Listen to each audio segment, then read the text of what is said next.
This is a take 2 video.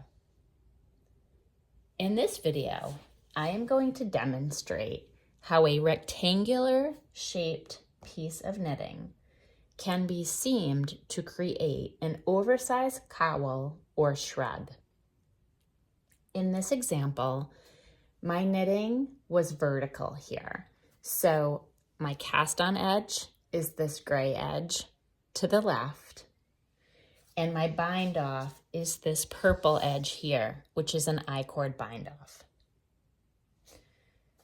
The dimensions of this are approximately 14 inches wide, so in the short direction.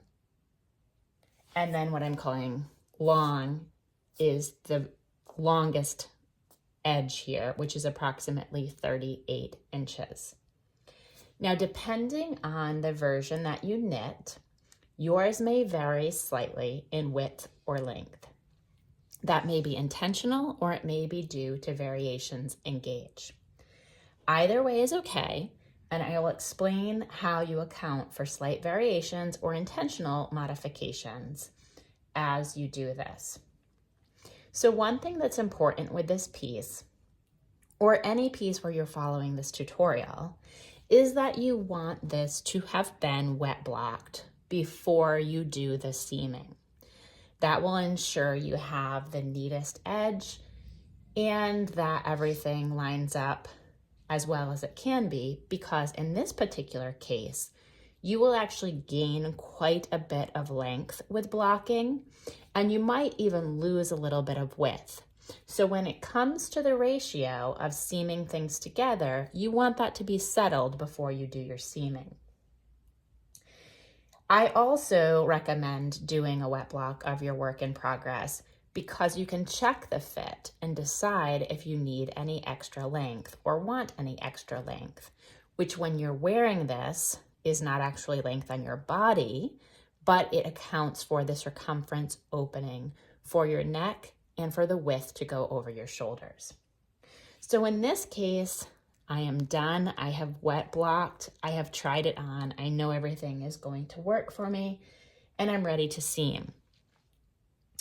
I am going to take my cast on edge here in gray, and I am going to pull it around and line it up with the selvage stitch along the edge here in order to pin it and do my seaming. It will work more than one way. The reason I'm demonstrating it this way, there are actually a few reasons. One, and this is probably the most important and universal, is that my I-cord edge is meant to be decorative. And that's my bind off edge here. So if I seamed my bind off edge into either selvage, it would still create the same shape and work, but the decorative element here that I did for a finished edge would be part of my seam, and my cast on would be exposed. So I'm doing it so that I'm going to seam my cast on so that it is hidden and my decorative I-cord edge is visible. So that's the first thing. The second thing is whether you choose to pull it down to the right or to the left here.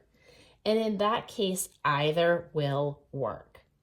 I have a slight preference for pulling it the way that I'm going to show you, and that's because I like how the seam sits on the body.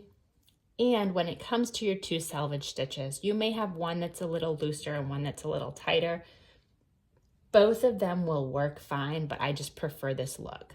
So if you'd like it to look as close to the sample as possible for this particular pattern, follow these directions. In this case, again, I have my bind off to the right, my cast on to the left. I know my width is approximately 14 inches. And what I'm going to do is take this 14-inch cast on here and rotate it. So bear with me, this is a little hard to show on camera as you're doing it. But here's my 14 inches and I'm continuing to pull it around, and I don't want to flip anything over. This is not a Mobius. What I'm going to do is take this 14 inches and I'm going to line it up with my bind off on one side and up the selvage edge on the other side. Now what I have here are some removable stitch markers, the kind that look like little diaper pins. You could use safety pins, you could use clips, you could use anything. Again, I'm going to take this and I'm going to clip together one corner with the corner that starts the bind off. Now, if I want to have a general sense and not just eyeball it, I can actually measure up, and you can do that before you fold it, in fact. But if you measure up approximately 14 inches here, so if you can see that go across, this is about where my other edge should go. And you can put that marker there first and then pull it together. But let's just do it now that we're here. We're gonna put it right through here. We're gonna clip it. And now what we're gonna look at is, does that seem about right? Okay. So I'm gonna take one more removable stitch marker. Oops. And I'm gonna place that in the middle. And this one isn't for seaming purposes. This is just to show you the shape it's going to create before you do your seaming. So I have my 3 clips in here. Let's show you what shape this is going to create. First, you might be looking at it thinking, did I do something wrong? Well, it just takes a little bit of fiddling. And when you fiddle with it, here's what you'll see on one side. This is kind of an easy side to demonstrate because what you can see here is a shape that will fit over your head and have a triangle hanging down. And when I flip that over so that I can see where my markers are, you're going to see that shape again. And you'll see where the seam is going to be.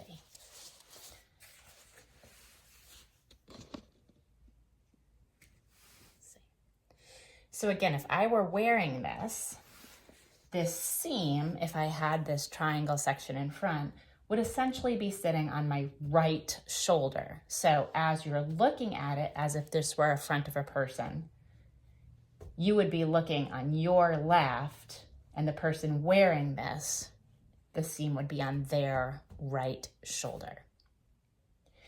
And so now what I want to do is I want to work this seam, and what I recommend doing, obviously you can seam this any way that you prefer, but what I recommend is coming here and either putting in more removable stitch markers along the way, or using something like the Cocoa Knits claw clips. These probably aren't really necessary for this, but just something to kind of guide yourself along the way.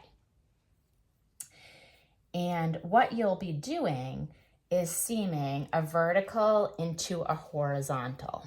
So you can see here that when you're seaming this way, this is considered the horizontal because this is where you have stitches. And in this particular pattern, if you follow the pattern exactly, you'll have 65 stitches across. You are seaming those into rows, but your row gauge and your stitch gauge are not a 1-to-1 ratio. The only time they are a 1-to-1 ratio is sometimes if you're working garter stitch. If you're working stockinette or you're working in a pattern, chances are that it is not 1-to-1. So whatever the ratio is of stitches to rows is how many you're going to be picking up when you pick up one stitch, and you will pick up one stitch for every horizontal row, or I'm sorry, yes, for the horizontals, you'll pick up one stitch for every seam. But for the rows, you'll be picking up at more of a rate of 2/3. And so what that means is sometimes on this side, you'll be picking up more than one bar on the inside of the selvage stitch when you seam.